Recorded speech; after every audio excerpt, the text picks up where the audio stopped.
This is Larry the Bearded Wonder with World 1-1, and you're tuned to the World 1-1 Podcast Network. Press start to engage your mind.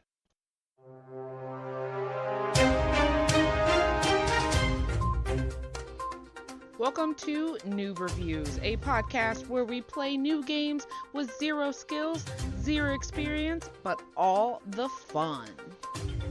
In today's episode, we'll be covering the roguelike dungeon crawler based in Greek mythology, Hades. So if this sounds like something that you might be interested, stick around and see.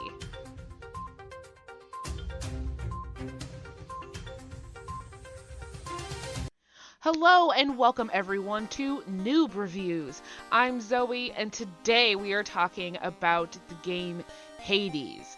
So Hades was released in August of 2021 and it hit like wildfire. It became a very, very popular game. So before I get into my experience with the game, I'm just going to give you a brief synopsis of what the game is about. So you play as Zagreus, who is the son of Hades, and he no longer wants to live in the underworld with his dad, and he tries to escape from the underworld and get to Olympus, where all the other gods live. So each time you run through this game, being that it is a roguelite game, and I will explain what that means in a minute, you try to escape, and if you die, you come back to the start. Now, before I go into the fact that this is a roguelite game, many things you will see online call it a roguelike game.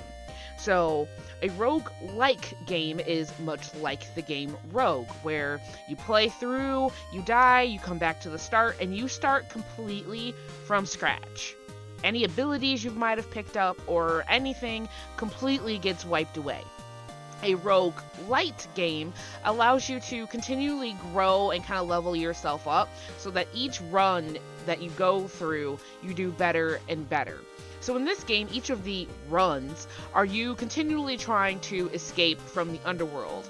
But they make this game kind of interesting because every time you come back, you get a little bit more of Zagreus' story, where he came from, who he is, and you find out more about the other Greek mythological legends, more about Hades, who Zagreus' mom is, just kind of how things work there in the underworld.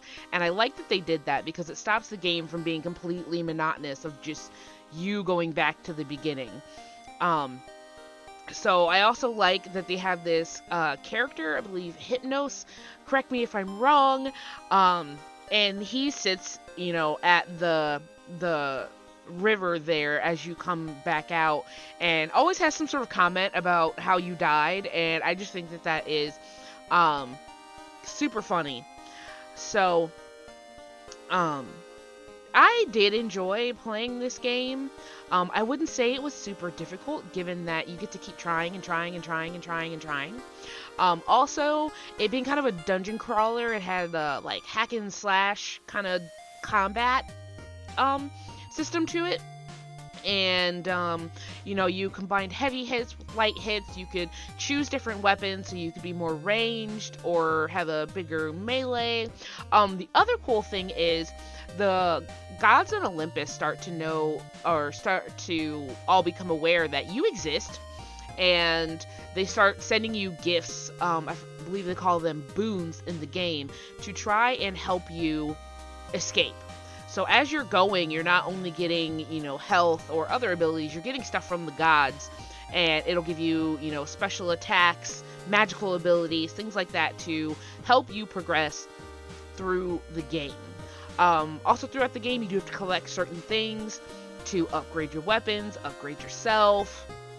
But it's a pretty straightforward game. You keep trying to escape. If you die, you come back. That is the only kind of downside I have to games like this. I quickly became bored by repeatedly trying to play this game because there's no continuous story. There's no real picking up where you left off and continuing, because you get little snippets as you keep dying, but there's no just, okay, I ended here, we're gonna keep going now. that kind of started to annoy me. It felt like I was playing the same game over and over and over. And, you know, there is a part of you that wants a challenge to try and keep pushing yourself. But, you know, eventually you're just like, I want to play something else now. So I will say with this game, pairing this with another game, you'll probably enjoy more with it and get more out of it. But I will say the characters in this game are all lovely. But besides my own personal feelings about this, I think it is time to give a score. Can I get a drum roll, please?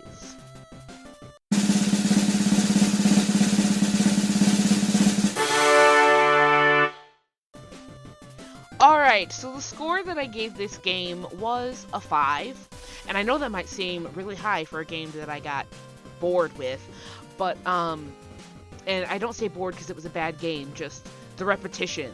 You gotta find something to break that up. But because the fact of the matter is you do die over and over and over and over and over again. So I would say that that makes the game more difficult. Also, when you get into the next section, because your first section is Tartarus, and when you get into the next section, Asphodel, that difficulty level ramps up so much. I barely got into the second area. Like, as soon as I get into Asphodel, I maybe get through like 2 rooms, and then I die. So that definitely made it difficult, and I can't even think that of getting to the other 2 regions, because obviously I hadn't gotten there personally as a player, but I know that they exist. But I can't even imagine what the difficulty level of those 2 would be. Also, the boss at the end of Tartarus, which is Megara, like, she was really hard to beat the first time. Going in now, it's, you know, a little easier when you do your runs, but if just the beginning of Asphodel was that hard, I can't imagine what the boss for that level would be. And then having to die and go all the way back to Tartarus again and try to go all the way back. So I definitely would give this a 5 just for the repetitive nature, just how many times you actually die in this game and the ramp up of the difficulty in this game. So that's it for noob reviews today. I will say I do hope that you play this game. Like I said, I enjoyed this game. I will continue to play this game. I just definitely am going to have to pair it with another game so that the repetition doesn't start to get to me. Right now, Hades is currently available on Nintendo Switch. It's on Microsoft Windows. It's on Mac. It's also on the PlayStation 4, PlayStation 5, the Xbox One, and the Xbox Series X or the Xbox Series S. So you can pretty much get it wherever you want to play this game. Part of me wonders how this would play on PC. But anyways, that's for another time. Hope you enjoyed today's episode, and we'll see you next time.